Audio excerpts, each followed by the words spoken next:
हो रही है इश्तिहार पे फोटो डालने की, क्या जरूरत है भाई इसकी?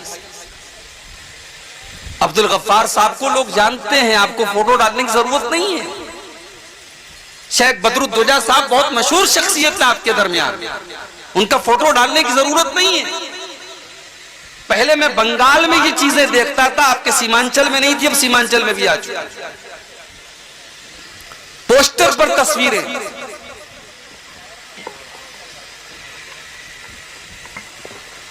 उसके बाद बड़े बड़े फाटक और बैनर बनाए जा रहे, उसके ऊपर बड़ी बड़ी तस्वीरें। मेरे भाइयों, ये जलसों को आप एक फितना मत बनाइए अल्लाह के वास्ते। मुझे बड़ी खुशी हुई, अभी कटिहार और आसपास की जमीयत की तरफ से कुछ ऐसे भी ऐलानात आए कि अब हम रात भर के जलसे नहीं करेंगे। कई जलसे कैंसिल भी हुए। यहां तक मैंने सुना कि जमीयत के जिम्मेदारों ने कहा कि हम मदरसे वालों को तौसिया नहीं देंगे अगर वो रात भर जलसा करें। मेरे भाई, ये बिल्कुल सही फैसला है। रात भर तकरीर आप सुनिए और फजर की नमाज में एक आदमी भी न रहे, ऐसा जलसा करने कराने का कोई मतलब नहीं। आप कम सुनिए, आप हमारे यूपी में चले आइए, आप महाराष्ट्र में चले जाइए, आप दूसरे स्टेट में चले जाइए, प्रोग्राम 12 बजे के बाद नहीं होता है। 11 बजे तक, मैक्सिमम 12 बजे तक प्रोग्राम खत्म। रात भर प्रोग्राम करने की क्या जरूरत है मेरे भाई? लोग कहते हैं मौलवी साहब हमारे यहाँ गांव देहात से लोग आते हैं, हम रात में छोड़ देंगे, लोग कहां जाएंगे? ये सब बहाने अब बंद कर दीजिए। सबके पास अपनी सवारी का साधन है, अब लोग अपनी अपनी गाड़ियों से आते हैं। अगर किसी के पास सवारी का साधन नहीं है, ठीक है, वो कहीं आराम कर लेगा अपनी रिश्तेदारी में या मस्जिद वगैरह में इंतजाम हो जाएगा। रात भर आप प्रोग्राम मत रखिए। मेरी बातें अगर आपको बुरी लग रही हो मुझे माफ फरमाइएगा, लेकिन ये है, ये चीजें, इसको दूर करने की जरूरत है मेरे भाई। और जब तक आप कदम नहीं बढ़ाएंगे ये चीजें दूर नहीं होंगी। मैं अल्लाह से दुआ करता हूं, अल्लाह ताला हम सबको अपनी कमियों को दूर करने की तौफीक अता फरमाए, आमीन। मेरे भाइयों, ये रबीउल अव्वल का महीना है। इस महीने को अल्लाह के प्यारे नबी के साथ बड़ा गहरा ताल्लुक है। इस महीने अक्सर सीरत निगारों के मुताबिक इसी महीने में अल्लाह के प्यारे नबी पैदा हुए, इसी महीने में अल्लाह के नबी दुनिया से गए, इंतकाल हुआ आपका, वफात हुई आपकी, और इसी महीने में अल्लाह के प्यारे नबी मक्का से मदीना पहुंचे। तो रबीउल अव्वल के महीने को बड़ा गहरा ताल्लुक है अल्लाह के रसूल की सीरत से। और आज आपने देखा होगा हमारे बहुत सारे भाई रबीउल अव्वल की 12 तारीख को जश्न मना रहे हैं, खुशी मना रहे हैं, डीजे बजा रहे हैं, कोई नाच रहा है, कोई गा रहा है, कोई केक काट रहा है। क्या नाम दिया गया इसको कि साहब हमें रसूल से मोहब्बत। कौन ऐसा मुसलमान है जो ये कहेगा हमको रसूल से मोहब्बत नहीं है? रसूल से मोहब्बत ये हमारे ईमान का एक हिस्सा है, इसके बगैर हम मोमिन हो ही नहीं सकते। अल्लाह के प्यारे नबी फरमाते हैं, ला युमिनु अहदुकुम हत्ता अकूना अहब्बा इलैहि मिन वालिदिही व वलदिही वन्नासि अजमईन। तुम में से कोई इंसान उस वक्त तक मोमिन नहीं हो सकता जब तक अपने बाप से ज्यादा, अपनी औलाद से ज्यादा और तमाम लोगों से ज्यादा वो अल्लाह के नबी से मोहब्बत न करे। जब तक तमाम लोगों से बढ़कर के वो अपने नबी से मोहब्बत न करे, तब तक उसका ईमान मुकम्मल नहीं हो सकता, वो मोमिन नहीं हो सकता। सवाल ये पैदा होता है कि क्या नबी से मोहब्बत अपनी जान से भी बढ़ के करनी चाहिए?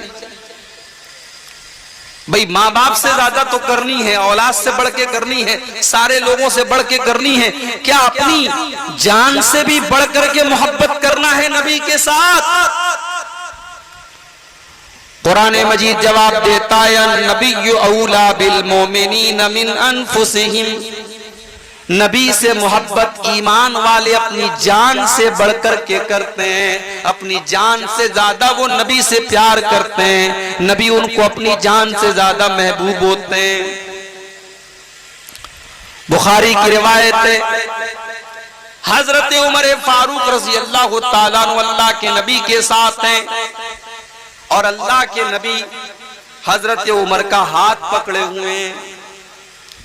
हजरत उमर बड़े जज्बात में आकर के कहते हैं कि अल्लाह के नबी, लअन्ता अहब्बु इलैया मिन कुल्li शैइन, अल्लाह के नबी मैं सबसे ज्यादा आपसे मोहब्बत करता हूँ, सारे लोगों से ज्यादा मैं आपसे मोहब्बत करता हूँ, इल्ला मिन नफ्सी, सिवाय अपनी जान के, जान से ज्यादा आपसे प्यार नहीं करता। अल्लाह के प्यारे नबी ने फरमाया, ऐ उमर, ला वल्लज़ी नफ्सी बियदिही हत्ता अकूना अहब्ब इलैका मिन नफ्सिक, ऐ उमर उस जात की कसम जिसके हाथ में मेरी जान है, जब तक तुम अपनी जान से बढ़कर के मुझसे मोहब्बत न करोगे, जब तक अपनी जान से ज्यादा तुम मुझसे प्यार न करोगे, तब तक तुम मुकम्मल ईमान वाले नहीं बन सकते, तब तक तुम मुकम्मल मोमिन नहीं बन सकते। हजरत उमर ने, देखिए यही ईमान वाले की निशानी होती है, ईमान वाले की निशानी यही होती है कि फौरन अपनी गलती से रुजू कर लिया और हजरत उमर ने कहा कि ऐ अल्लाह के नबी, मैं अब आपके सामने ऐलान करता हूं कि मैं अपनी जान से बढ़ करके मैं आपसे मोहब्बत करता हूं। अल्लाह के प्यारे नबी ने फरमाया, अल आना या उमर, ऐ उमर अब जाकर के तुम्हारा इस्लाम मुकम्मल हुआ, तुम्हारा ईमान मुकम्मल हुआ। तो नबी से मोहब्बत ईमान का एक हिस्सा है मेरे भाई। नबी से मोहब्बत हमें जान से बढ़कर के करनी चाहिए, मगर सवाल ये है कि हम नबी से मोहब्बत क्यों करें और नबी से मोहब्बत कैसे करें। इन दोनों सवालों का जवाब आज की तकरीर में मैं देने की कोशिश करूंगा। दुनिया में हम बहुत सारे लोगों से मोहब्बत करते हैं उनकी खूबियों की वजह से, उनके कमालात की वजह से। किसी की आवाज हमें पसंद है, किसी का अंदाज हमें पसंद है, कोई बहुत खूबसूरत है। क्रिकेट, जो लोग क्रिकेट देखते हैं उनका कोई पसंदीदा क्रिकेटर है, उन्हें क्रिकेटर से मोहब्बत है कि साहब उसके अंदर क्रिकेट खेलने की एक अदा है कि नहीं। इंसान दुनिया में किसी से मोहब्बत करता है उसके कमालात की वजह से, उसकी खूबियों की वजह से। मेरे प्यारे साथियों, अगर हम मोहब्बत का ये मेयार अपने नबी के ऊपर इसको सेट करें, अगर हम अल्लाह के प्यारे नबी के अंदर देखें कि कौन सी खूबियां आपके अंदर मौजूद हैं, तो हम ये देखते हैं कि दुनिया की कोई ऐसी खूबी नहीं है, कोई ऐसा कमाल नहीं है जो अल्लाह के प्यारे नबी के अंदर मौजूद ना हो। आप हर खूबी के मालिक हैं, हर अच्छी चीज आपके अंदर मौजूद है। आपकी सीरत और किरदार तो इतना बेहतरीन है कि अल्लाह तबारक व तआला आपके किरदार की तारीफ करता है। कुरान में अल्लाह फरमाता है, व इन्नका लअला खुलुकिन अज़ीम, ऐ नबी आप बड़े अजीम अखलाक के मालिक हैं, आपका अखलाक बहुत अच्छा है।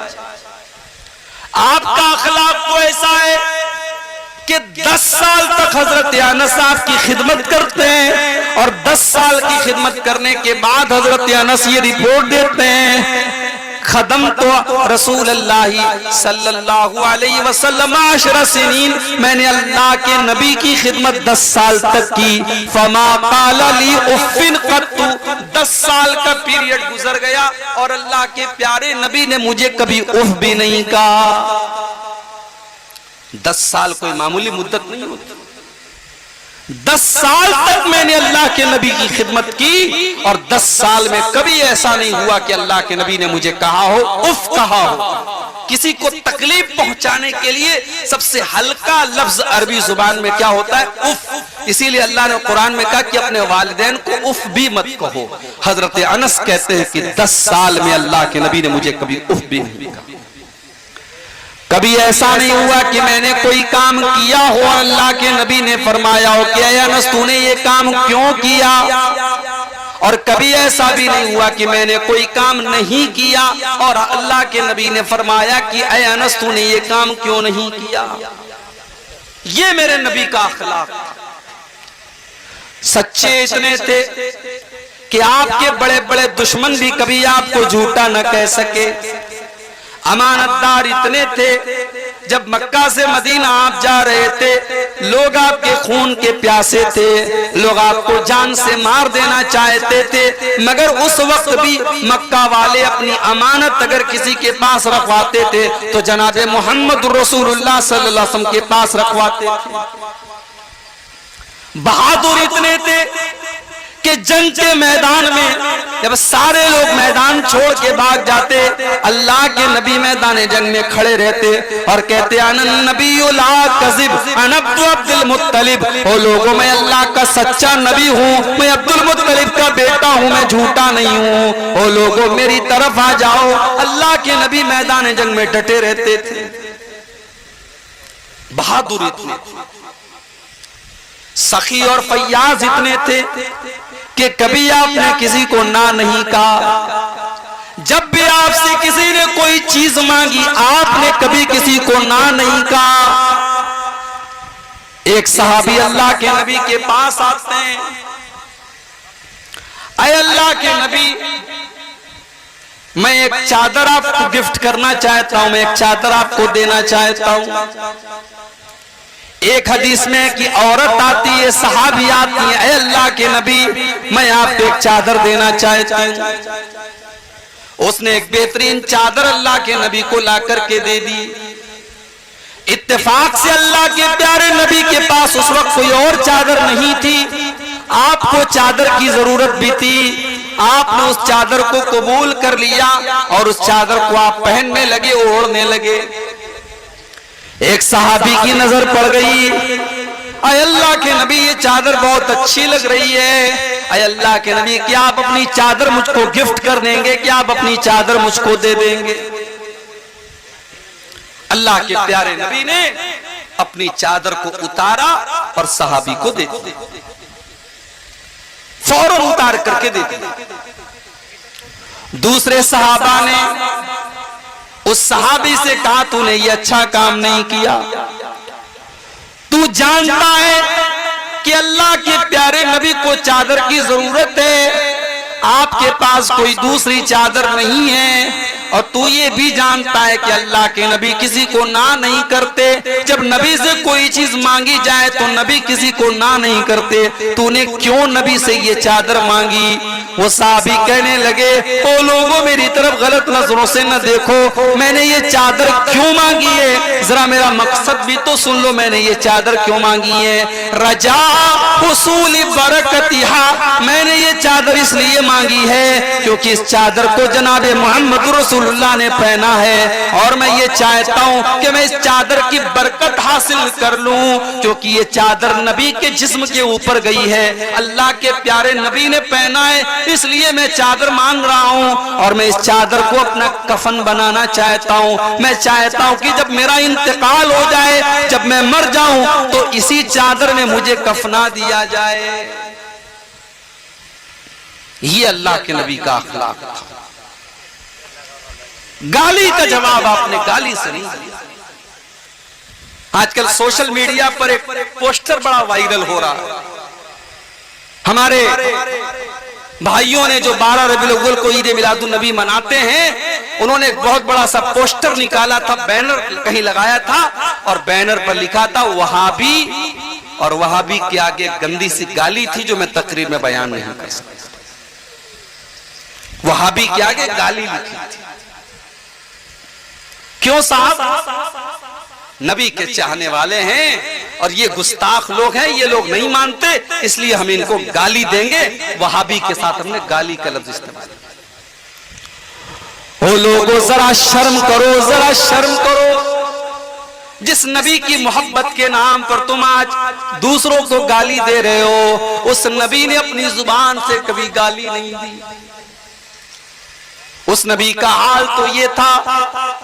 अम्मा आयशा फरमाती हैं, मा कान रसूलुल्लाह सल्लल्लाहु अलैहि वसल्लम फाहिशन वला मुतफहिशन। अल्लाह के प्यारे नबी ने कभी अपनी जुबान से गंदा लफ्ज इस्तेमाल नहीं किया, कभी गाली के जवाब में भी आपने गाली नहीं दी। वला सख्खाबन फिल अस्वाक।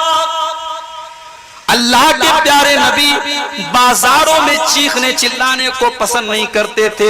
हो लोगों, जो नबी बाजारों में चिल्लाने को पसंद नहीं करता था, आज उस नबी की मोहब्बत के नाम पर आप डीजे बजा रहे हैं, सारे गांव को सुना रहे हैं, सारे घर वालों को, सारे मोहल्ले वालों को सुना रहे हैं, रास्ते बंद कर रहे हैं। आज मेरे पास वीडियो आया है मुंबई का, बड़े बड़े बड़े डीजे बज रहे हैं, गाने बज रहे हैं, म्यूजिक बज रहे हैं। जिस नबी ने म्यूजिक की आवाज सुनकर अपने कानों में उंगलियां डालनी हो, जिस नबी ने म्यूजिक को शैतान का आला करार दिया हो, आज उस नबी की पैदाइश के जश्न के नाम पर आप म्यूजिक बजा रहे हैं।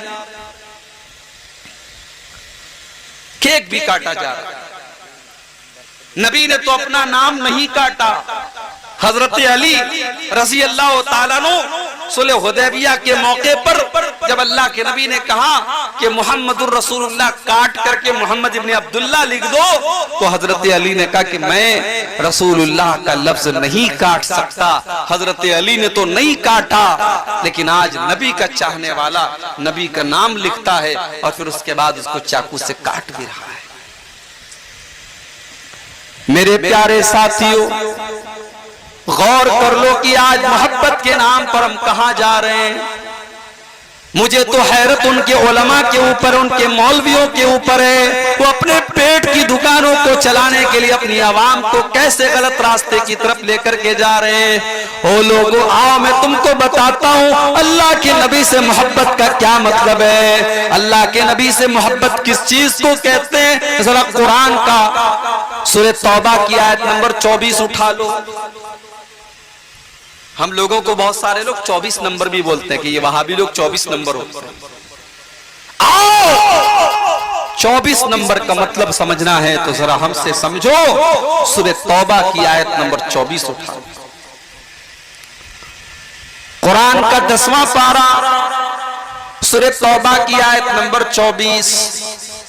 अल्लाह फरमाता है, कुल इन काना आबाउकुम व अबनाउकुम व इख्वानुकुम व अज़वाजुकुम व अशीरतुकुम व अमवालुन इक़्तरफ़्तुमूहा व तिजारतुन तख़शौना कसादहा व मसाकिनु तरदौनहा। अल्लाह ताला ने 8 चीजों का नाम, बड़े गौर से सुनिएगा, मेरे पास सिर्फ कुरान और हदीस से कोई तीसरी चीज नहीं है मेरे भाई। और मैं बहुत मजबूर हूं, मैं नहीं चाहता कि रात को 2 बजे मुझे आपके सामने लाया जाए।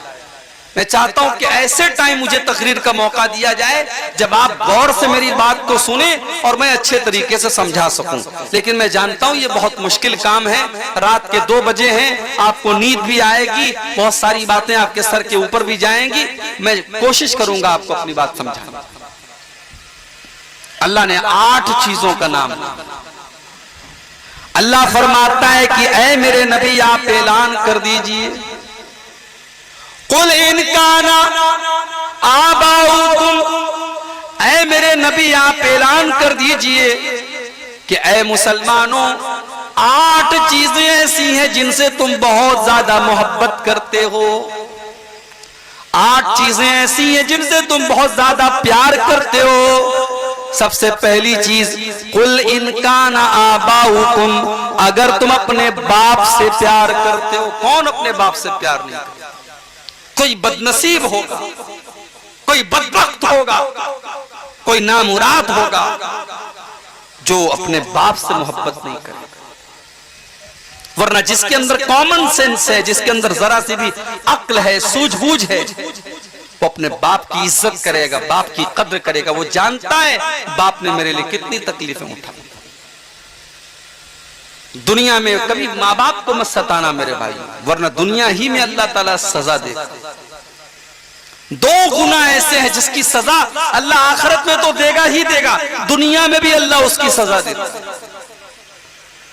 अल्लाह के प्यारे नबी फरमाते हैं इस्नान युअज्जिलुहुम अल्लाहु फिद दुनिया, दो गुनाह ऐसे हैं जिनकी सजा अल्लाह ताला दुनिया ही के अंदर दे देता है। कौन से दो गुनाह हैं? फरमाया अल बग़्य व उक़ूक़ुल वालिदैन, किसी के ऊपर जुल्म करना और माँ बाप को तकलीफ देना, माँ बाप से रिश्ता काटना, माँ बाप को सताना, ये दो गुनाह ऐसे जिनकी सजा अल्लाह ताला दुनिया ही के अंदर दे देता है।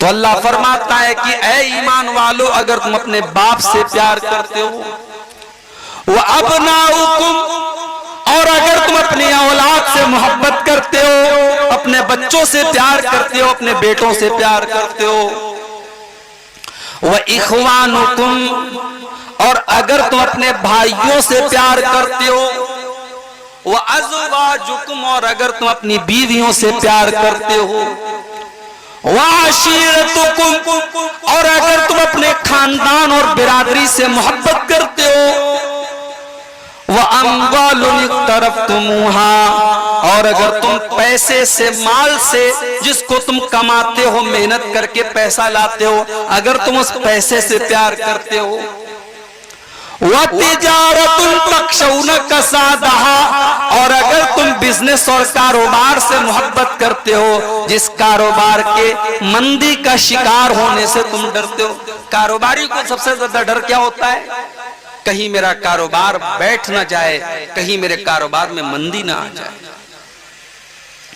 वह तिजारतुन तख़शौना कसादहा, और अगर तुम अपने बिजनेस और कारोबार से मोहब्बत करते हो, जिसके मंदी का शिकार होने से तुम डरते हो, वह मसाकिनु तरज़ौनहा, और अगर तुम अपने घर बार से, अपने घरों से मोहब्बत करते हो। अल्लाह इन 8 चीजों का नाम लेने के बाद फरमाता है मेरे बंदो, अगर इन 8 चीजों से तुम मोहब्बत करते हो, अहब्ब इलैकुम मिनल्लाहि व रसूलिही व जिहादिन फी सबीलिही, अगर इन 8 चीजों की मोहब्बत अल्लाह से ज्यादा हो जाए, रसूल से ज्यादा हो जाए, और अल्लाह की राह में जिहाद से ज्यादा हो जाए, फतरब्बसू हत्ता याती अल्लाहु बिअम्रिही, तो तुम अल्लाह के अजाब का इंतजार करो।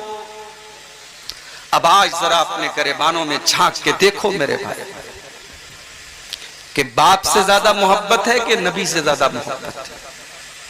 औलाद से ज्यादा मोहब्बत है कि नबी से ज्यादा मोहब्बत है? भाई से ज्यादा मोहब्बत है कि नबी से ज्यादा मोहब्बत है? बीवी से ज्यादा मोहब्बत है कि नबी से ज्यादा मोहब्बत है? कहने को तो हर आदमी कहेगा कि नहीं साहब, हम तो सबसे ज्यादा अपने नबी से प्यार करते हैं।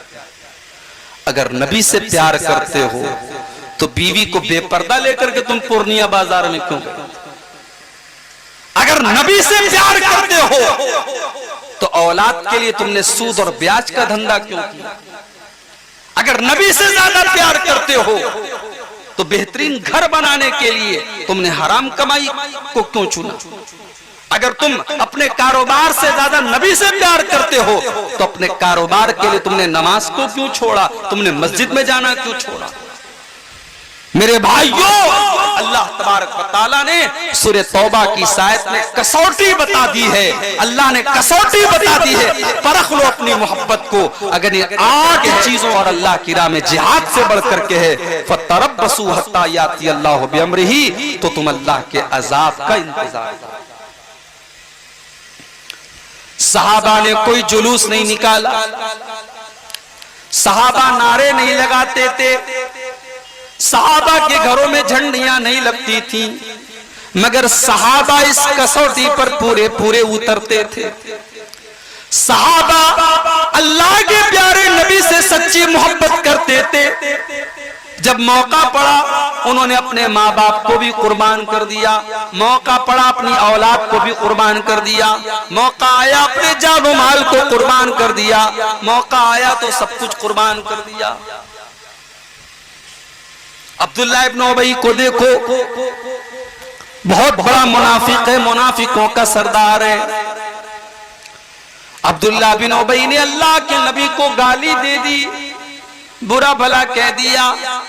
अब्दुल्लाह बिन उबई के बेटे को पता चला, अब्दुल्ला बिन उबई तो मुनाफिक है, लेकिन उसका बेटा सच्चा मुसलमान है, नबी का साहबी है, नबी का साथी है। बेटे को पता चला कि बाप ने अल्लाह के नबी की गुस्ताखी कर दी है, बाप ने अल्लाह के नबी के बारे में कुछ नाजेबा कलमात कह दिए। क्या कहा था बाप ने? कुरान करीम में अल्लाह ताला ने अब्दुल्ला बिन उबई की गाली को बयान किया है कि अब्दुल्ला बिन उबई ने क्या कहा था अल्लाह के नबी को। अब्दुल्ला बिन उबई ने कहा था लयुखरिजन्नल अअज़्ज़ु मिनहल अज़ल। उसने कहा था जब हम मदीना पहुंचेंगे तो इज्जत वाला जिल्लत वाले को निकाल देगा। उसने अपने आप को इज्जत वाला कहा था और अल्लाह के प्यारे नबी को जिल्लत वाला कहा था। यही गाली दी थी उसने अल्लाह के नबी को। और जब उसके बेटे को पता चला, बुखारी के अल्फाज हैं, बेटे ने अपने बाप को रोक लिया, बेटे ने बाप को रोक लिया और कहा कि मैं तुम्हें मदीना में जाने नहीं दूंगा जब तक मेरे अल्लाह के प्यारे नबी तुम्हारे बारे में इजाजत नहीं देंगे, तब तक मैं आपको मदीने में जाने नहीं दूंगा। उसके बाद जब अल्लाह के नबी आते, अब्दुल्ला बिन उबई का बेटा कहता है कि ऐ अल्लाह के रसूल, मुझे पता है कि मेरे बाप ने आपके साथ बहुत बदतमीजी की है, मुझे पता है मेरे बाप ने आपको बहुत बुरा भला कहा है। ऐ अल्लाह के नबी, अगर आप मेरे बाप की सजाए मौत का फैसला करें तो ये सजा किसी और को देने मत दीजिएगा, अपने बाप को सजाए मौत मैं दूंगा, क्योंकि उसने आपकी तौहीन की है। वो मेरा बाप है, मैं उससे बहुत ज्यादा मोहब्बत करता हूँ, मगर ऐ अल्लाह के नबी, मैं आपसे ज्यादा उससे मोहब्बत नहीं करता हूँ। अगर मेरे बाप ने आपके साथ गुस्ताखी की है, मैं उसको मदीना के अंदर दाखिल नहीं होने दूंगा। ये थे नबी के सहाबा, ये थे नबी के सहाबा, और ये थी मेरे प्यारे साथियों उनकी मोहब्बत रसूल। आज मोहब्बत रसूल के नाम पर हम कहां जा रहे हैं, हम खुद फैसला कर लें, मुझे कुछ बताने की जरूरत नहीं। गज़वे बद्र का वो मंजर याद करो। एक तरफ हजरत अबू बकर सिद्दीक हैं, दूसरी तरफ उनका बेटा है। बाप मुसलमान है, बेटा काफिर है। बाप बेटे के दरमियान लड़ाई हो रही है, जंग हो रही है। कभी बेटा बाप की तलवार के नीचे आ जाता है, कभी बाप बेटे की तलवार के नीचे आ जाता है। जंग खत्म हो गई। बाद में हजरत अबू बकर के बेटे भी मुसलमान हो गए, अब्दुर्रहमान बिन अबू बकर। बाद में जब बाप बेटे आपस में गुफ्तगू कर रहे हैं, अब्दुर्रहमान इब्न अबू बकर कहते हैं कि अब्बा जान, पता है बद्र की लड़ाई में कई बार ऐसा मौका आया कि आपकी गर्दन मेरी तलवार के नीचे आ गई। कई बार ऐसा मौका आया कि आपकी गर्दन मेरी तलवार के नीचे आ गई, मगर मैंने ये सोच करके छोड़ दिया कि आप मेरे बाप हैं। मैंने आपको छोड़ दिया कि ये मेरे बाप हैं, मैंने ये सोच करके आपको कत्ल नहीं किया। हजरत अबू बकर सिद्दीक कहने लगे, ओ मेरे बेटे, तूने तो बाप समझ करके छोड़ दिया, लेकिन अगर तेरी गर्दन मेरी तलवार के नीचे आई होती तो मैं तुझे न छोड़ता, क्योंकि उस वक्त मैं तुझे अपना बेटा नहीं समझ रहा था, उस वक्त मैं तुझे इस्लाम का दुश्मन समझ रहा था, उस वक्त मैं तुझे नबी का दुश्मन समझ रहा था। अगर तेरी गर्दन मेरी तलवार के नीचे आई होती तो मैं तुझे खत्म कर देता। ये थे नबी के सहाबा, उन्होंने नबी से बढ़ करके किसी को नहीं चाहा। मेरे प्यारे साथी, वही इख्वानुकुम, भाई से ज्यादा नबी से प्यार होना चाहिए। हजरत मुसअब इब्न उमैर को देखो, जंगे बद्र में हजरत मुसअब इब्न उमैर के भाई काफिरों की तरफ से लड़ रहे थे, काफिर थे, मुशरिक थे। जब जंग खत्म हो गई, कैदियों को पकड़ के लाया गया, तो मुसअब इब्न उमैर के जो भाई थे उनका नाम था अबू उबैद बिन उमैर। अबू उबैद इब्न उमैर भी कैदियों के साथ पकड़ के लाए गए। एक मुसलमान ने उनको कस के पकड़ा हुआ था। हजरत मुसअब इब्न उमैर की नजर पड़ी।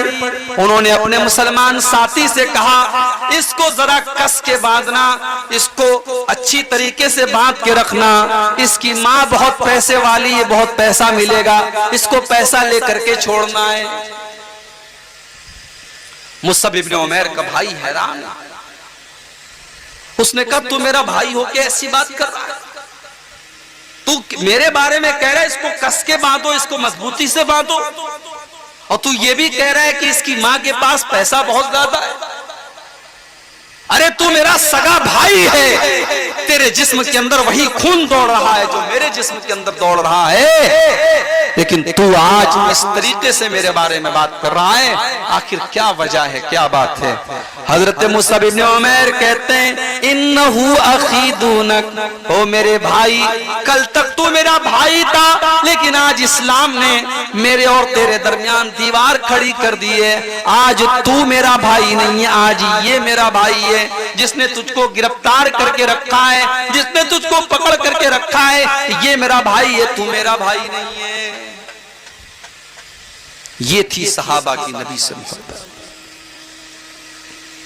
खानदान और बिरादरी की मोहब्बत, बीवी की मोहब्बत। सहाबा इन सबसे बढ़ करके अपने नबी से प्यार करते थे। मेरे प्यारे साथी, हजरत हंजला रज़ी अल्लाह ताला अन्हु को देखो, नई नई शादी हुई है और शादी की पहली ही रात जब वो अपने बीवी के साथ हैं, अल्लाह के प्यारे नबी की तरफ से ये ऐलान होता है, मैदाने जंग में जाना है, मैदाने जिहाद में जाना है, लड़ाई का ऐलान हो चुका है, फौरन निकलने का ऑर्डर दे दिया गया।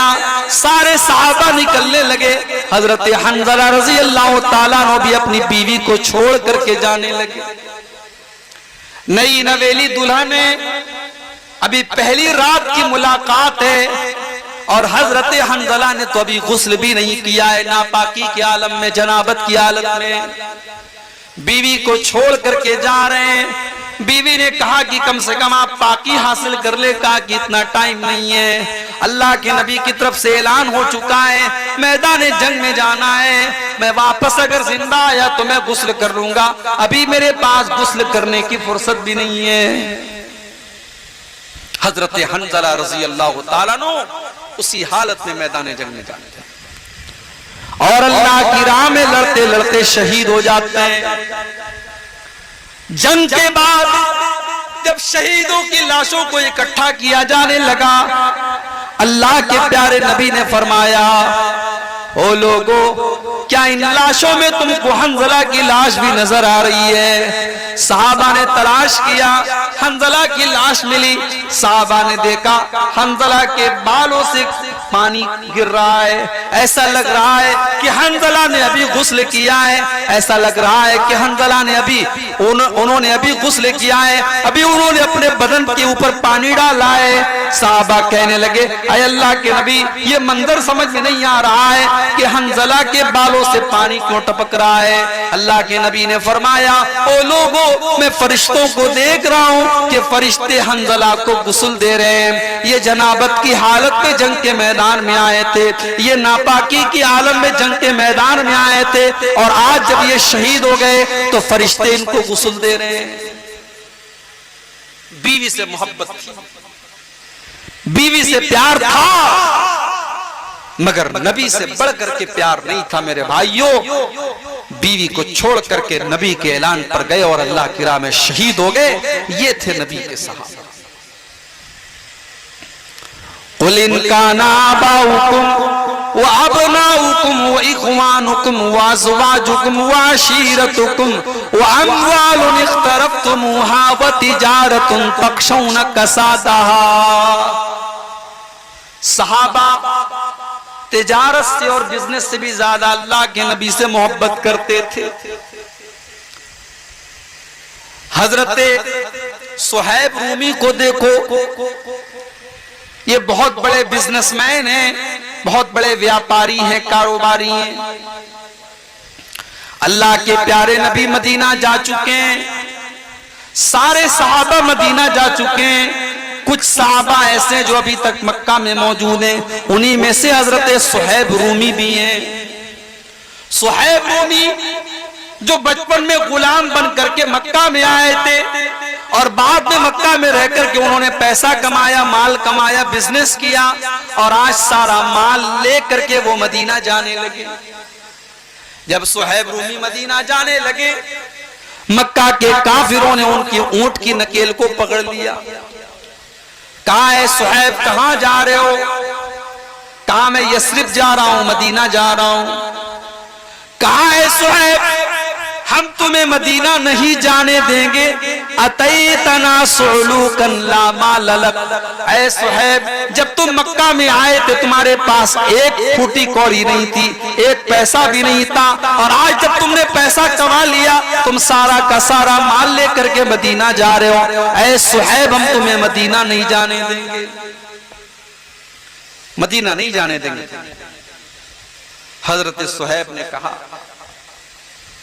मैं तो अपने नबी के बगैर नहीं रह सकता, मैं तो मदीना जाऊं। ठीक है अगर तुम्हें जाना है तो तुम जाओ, लेकिन अपना माल और अपना पैसा ये तुमको छोड़ के जाना पड़ेगा।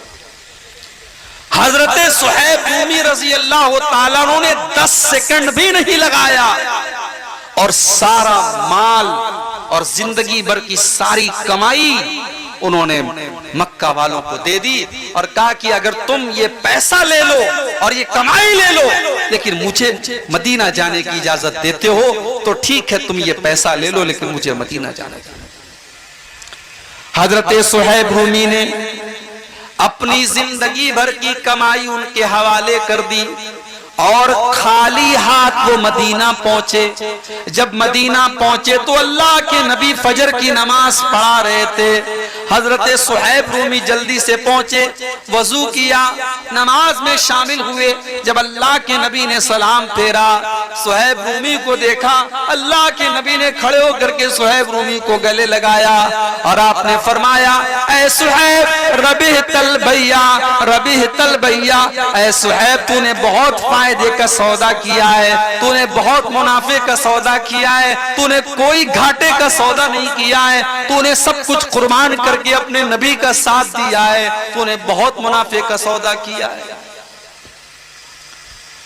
माल से मोहब्बत उनको भी थी मेरे भाई, ऐसा नहीं उनको माल से मोहब्बत नहीं थी, उनको माल की जरूरत नहीं थी, मगर एक मोहब्बत ऐसी थी कि उस मोहब्बत पर सारी मोहब्बतों को कुर्बान किया जा सकता है, और वो मोहब्बत थी रसूल की मोहब्बत, वो मोहब्बत थी अल्लाह की मोहब्बत।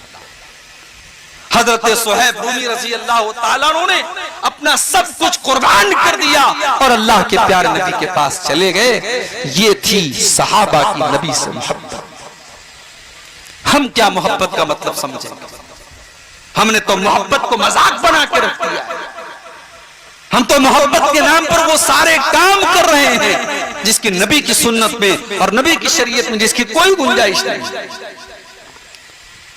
मेरे प्यारे साथियों, जिसको नबी से मोहब्बत होगी वो नबी की इत्तिबा करेगा, वो नबी के नक्शे कदम पर चलेगा, वो नबी की सुन्नतों पर चलेगा। अल्लाह कुरान में कहता है, सूरह आल इमरान की आयत नंबर 41 में कहता है, कुल इन कुंतुम तुहिब्बूनल्लाह फत्तबिऊनी युहब्बिबकुमुल्लाह। ऐ नबी आप ऐलान कर दीजिए अगर तुम अल्लाह से मोहब्बत करते हो तो नबी की इत्तिबा करो, नबी की पैरवी करो। सहाबा कैसे पैरवी करते थे अल्लाह के नबी?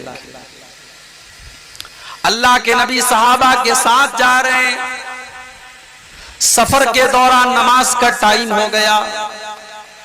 अल्लाह के नबी ने सहाबा से कहा कि जूता पहन करके नमाज पढ़ लो। पता चला कि अगर जूता पाक साफ हो और सफर के हालात हो, जंगल वगैरह का मामला हो और जूता उतारने में दिक्कत की बात हो तो जूता पहन करके भी नमाज पढ़ सकते हैं। अल्लाह के नबी जूता पहन के नमाज पढ़ने लगे, सहाबा भी पीछे जूता पहन करके नमाज पढ़ने लगे। नमाज के दौरान अल्लाह के नबी ने अपने जूते उतार दिए। सहाबा ने देखा अल्लाह के प्यारे नबी ने अपने जूते उतार दिए। सहाबा ने भी फौरन अपने जूते उतार दिए।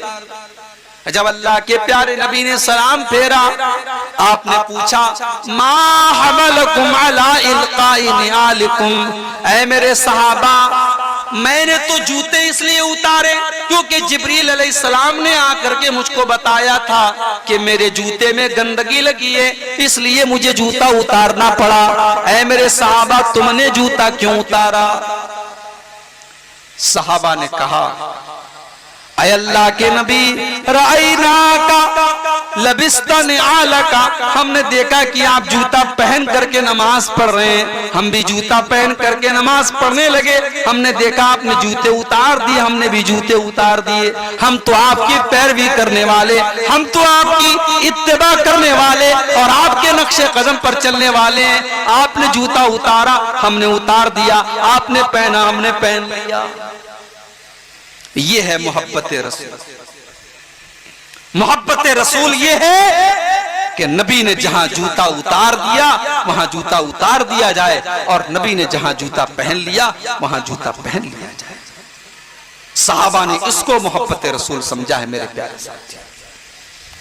और रबीउल अव्वल का महीना, अगर एक तरफ नबी की पैदाइश का महीना है तो दूसरी तरफ नबी की वफात का महीना है। अगर इस्लाम में किसी की पैदाइश की खुशी है तो फिर किसी की मौत का गम भी होना चाहिए। लेकिन इस्लाम इन सब फुजुलियात से पाक है मेरे प्यारे साथी। और जिसको ये याद है कि रबीउल अव्वल के महीने में अल्लाह के नबी पैदा हुए, उसको ये भी याद होना चाहिए कि इसी महीने में अल्लाह के नबी का इंतकाल भी। अच्छा, आपको ये पता है रबीउल अव्वल के पहले कौन सा महीना आता है? आप लोग बताइए कौन सा महीना आता है रबीउल अव्वल के पहले? मालूम है? जनवरी, फरवरी, मार्च, अप्रैल सबको आता है। इस्लामी कैलेंडर के 12 महीनों का नाम भी हमें और आपको नहीं पता। वज़ा में तुम हो नसारा तो तमद्दुन में हुनूद, ये मुसलमान है जिन्हें देख के शर्माए। आज के मुसलमान को इस्लामी 12 महीनों के नाम भी नहीं पता। अगर पूछा जाए कि इस्लामी कैलेंडर का पहला महीना कौन है तो बहुत सारे लोग ये भी नहीं बता पाएंगे पहला महीना कौन सा। रबीउल अव्वल के पहले महीना कौन सा आता है? सफर का। सफर की आखिरी तारीख 28 या 29 तारीख एक अंसारी साहबी के जनाजे में अल्लाह के नबी गए हुए थे। जनाजे से आप लौट रहे थे, आपके सर में शदीद दर्द शुरू हुआ। आप जब घर पर तशरीफ लाए, आपने अम्मा आयशा से फरमाया, आयशा वारासाहू, मेरे सर में बहुत तेज दर्द हो रहा है। अम्मा आयशा ने फरमाया, ऐ अल्लाह के नबी, आज तो मेरे सर में भी बहुत ज्यादा दर्द हो रहा है। आपने फरमाया, आयशा लौ मुत्ती कबली लगसलतुकी व कफनतुकी। ऐ आयशा, चलो एक वादा तुमसे करता हूं, अगर तुम्हारी मौत मुझसे पहले हो गई, तुम दुनिया से मुझसे पहले चली गई, तुम्हारा इंतकाल हो गया, तो ऐ आयशा मैं तुम्हें गुस्ल दूंगा और मैं तुम्हें कफनाऊंगा। मैं अपने हाथों से तुम्हें गुस्ल दूंगा और अपने हाथों से कफनाऊंगा। अम्मा आयशा ने फरमाया, ऐ अल्लाह के नबी, आप तो यही चाहते हैं मैं मर जाऊं और आप मेरी जगह कोई सौतन ले आए और मेरे घर में किसी दूसरी औरत को ला करके बसाएं। आपने अम्मा आयशा के साथ हंसी मजाक भी किया। लेकिन मेरे प्यारे साथियों, यही दिन था जिस दिन से अल्लाह के नबी की बीमारी का आगाज हुआ, आपके मर्जुल मौत का आगाज हुआ। और इस बीमारी के अंदर आप 13-14 दिन तक मुब्तला रहे और 12 रबीउल अव्वल को आपका इंतकाल हुआ। 13-14 दिन तक आप बीमार थे। बीमारी बढ़ने लगी। उसी बीमारी के आलम में मदीना से 10 किलोमीटर दूर शुहदाए उहुद का कब्रिस्तान है। अल्लाह के नबी मदीना से 10 किलोमीटर दूर शुहदाए उहुद के कब्रिस्तान पर जाते हैं और वहां खड़े होकर के उनके लिए दुआ करते हैं, या एक रिवायत के मुताबिक वहां खड़े होकर के जनाजे की नमाज पढ़ते हैं। 8 साल के बाद जंग उहुद हुई है दोस्त, सन 2 हिजरी। अल्लाह के नबी 8 साल के बाद जाकर के शुहदाए उहुद के लिए दुआए मग़फ़िरत करते हैं या जनाजे की नमाज पढ़ाते हैं। हदीस के अल्फाज हैं, अल्लाह के नबी ऐसा क्यों करते हैं? क्योंकि अल्लाह के नबी शुहदाए उहुद से अलविदा कह रहे थे और उनको ये बताने की कोशिश कर रहे थे कि ए उहुद में शहीद होने वाले मेरे साहबा, मैं जल्द ही तुम्हारे पास आने वाला हूं, मैं भी अल्लाह के पास आने वाला हूं। एक दिन आप उसी बीमारी के आलम में बकी के कब्रिस्तान में जाते हैं और बकी के कब्रिस्तान में खड़े होकर के मग़फ़िरत की दुआ करते हैं। उसके बाद आप मस्जिद में आते हैं और मिंबर पर खड़े होते हैं और खुतबा देते हैं और खुतबे में फरमाते हैं, इन्नी बैना यदीकुम फरतुन व अना अलैकुम शहीदुन। ओ लोगो, मैं तुम सबसे आगे जाने वाला हूँ और मैं क़यामत के दिन तुम्हारे बारे में गवाही देने वाला हूँ और तुमसे मुलाकात हौज़े कौसर पर होगी और मैं यहाँ से अपने हौज़े कौसर को देख रहा हूँ। ओ लोगो, मुझे ये डर नहीं है कि तुम मेरे बाद शिर्क करने लगोगे, मुझे डर है तो इस बात का डर है कि कहीं तुम दुनिया के फितने में न पड़ जाओ, कहीं दुनिया की रंगीनियों में न खो जाओ। बुध का दिन आया, वफात से 5 दिन पहले सोमवार को इंतकाल हुआ। सोमवार के पहले इतवार, इतवार के पहले शनीचर, शनीचर के पहले जुमा और जुमा के पहले जुमेरात और जुमेरात के पहले बुध का दिन है। बुध का दिन आता है,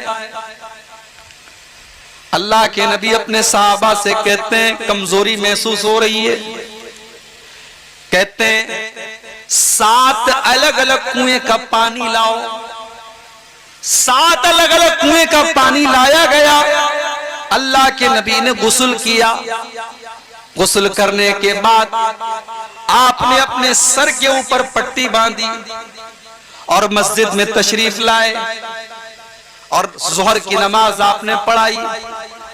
ज़ोहर की नमाज पढ़ाने के बाद आपने खुतबा दिया, वहीना ज़हरती दुनिया।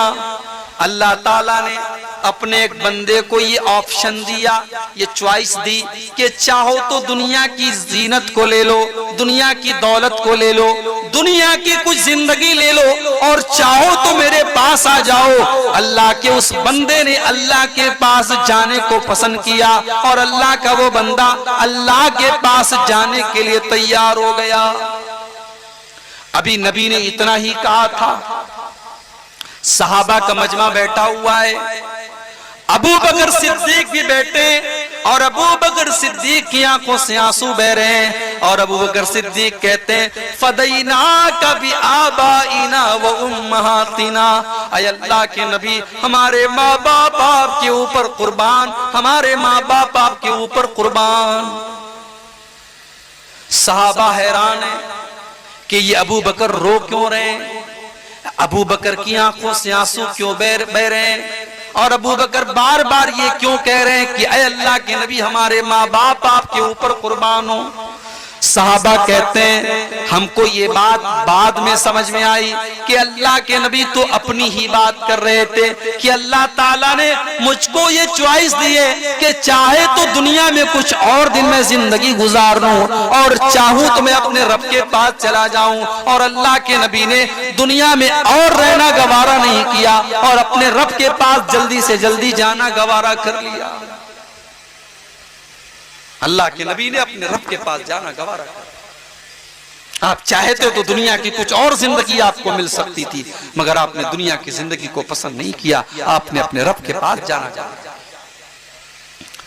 जब आपने अबू बकर सिद्दीक को रोते हुए देखा, आपने कहा अबू बकर तुम रो मत, ला तब की अबू बकर ने, अबू बकर तुम रोना नहीं, इन्न मिन अमन्निन नासी अलैया फी सोहबतिही व मालिही अबू बकरिन, मेरे ऊपर सबसे ज्यादा अगर किसी का एहसान है, किसी ने अपने माल के जरिए और अपनी जान के जरिए सबसे ज्यादा किसी ने मेरा साथ दिया है तो अबू बकर ने दिया है।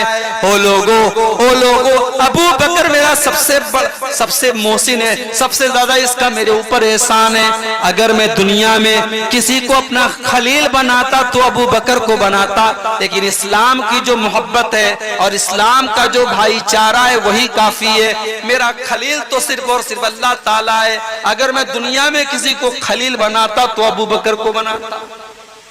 उसके बाद आपने ये भी फरमाया कि मस्जिद में जितने दरवाजे हैं सारे दरवाजों को बंद कर दिया जाए, सिर्फ अबू बकर का दरवाजा खोले रखा जाए, अबू बकर के दरवाजे को बंद न किया जाए। ये अल्लाह के नबी की आखिरी स्पीच थी, आपकी आखिरी तकरीर थी मेरे प्यारे साहब। अच्छा, अल्लाह के नबी को एहसास हो गया था कि मैं दुनिया से जाने वाला हूं। सन 10 हिजरी तक इस्लाम मुकम्मल हो चुका था। इस्लाम के सारे अहकाम पर अल्लाह के नबी अमल कर चुके थे, सिर्फ एक चीज बाकी थी, आपने हज नहीं किया था। जब अल्लाह के नबी ने हज किया तो हज के दौरान बार बार आप अपने सहाबा से कहते थे, खुजू अन्नी मनासिककुम, ओ मेरे सहाबा तुम मुझसे हज के अरकान सीखते चले जाओ। लाल्ली लाल्काकुम बादा आमी हाजा, हो सकता है कि आइंदा साल मेरी मुलाकात तुमसे ना हो सके, हो सकता है कि आइंदा साल तुम अपने नबी को न देख सको, इसलिए ऐ मेरे सहाबा मुझसे हज का तरीका सीखते चले जाओ।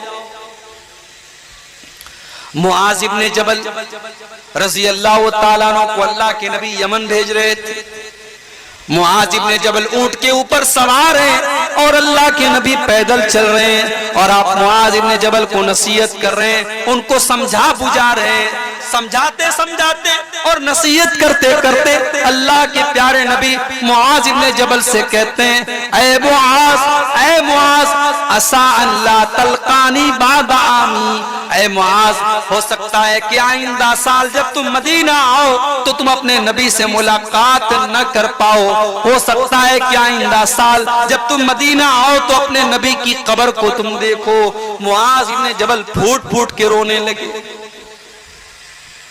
मुआज इब्ने जबल रोने लगे अपने नबी की जुदाई के बारे में सोचकर कि मुझे अपने नबी से जुदा होना पड़ेगा। हजरत मुआज इब्ने जबल की आंखों से आंसू आ गए। जुमेरात का दिन आया, वफात से 4 दिन पहले जुमेरात का दिन आया। अल्लाह के प्यारे नबी ने सहाबा से कहा, कागज और कलम लाओ, मैं कुछ लिख कर दे देता हूं। कागज और कलम लाओ, मैं कुछ लिख करके देता हूं ताकि कोई मेरे बाद तुम्हारे अंदर गुमराही न पैदा हो। सहाबा में इख्तिलाफ हो गया।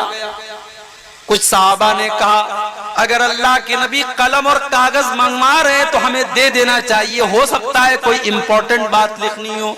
कुछ सहाबा ने कहा, नहीं, इस्लाम मुकम्मल हो चुका है, हमारे पास कुरान भी मौजूद है, अगर कोई इंपॉर्टेंट बात होती तो अब तक अल्लाह के नबी बता चुके होते, इसलिए आप बीमार हैं, आपको तकलीफ न दिया जाए और कागज कलम न लाया जाए, आपको और ज्यादा तकलीफ में न डाला जाए। जब बहुत ज्यादा इख्तिलाफ होने लगा, अल्लाह के नबी ने सहाबा से कहा, ओ लोगों यहां से चले जाओ। आपने सहाबा को वहां से हटा दिया।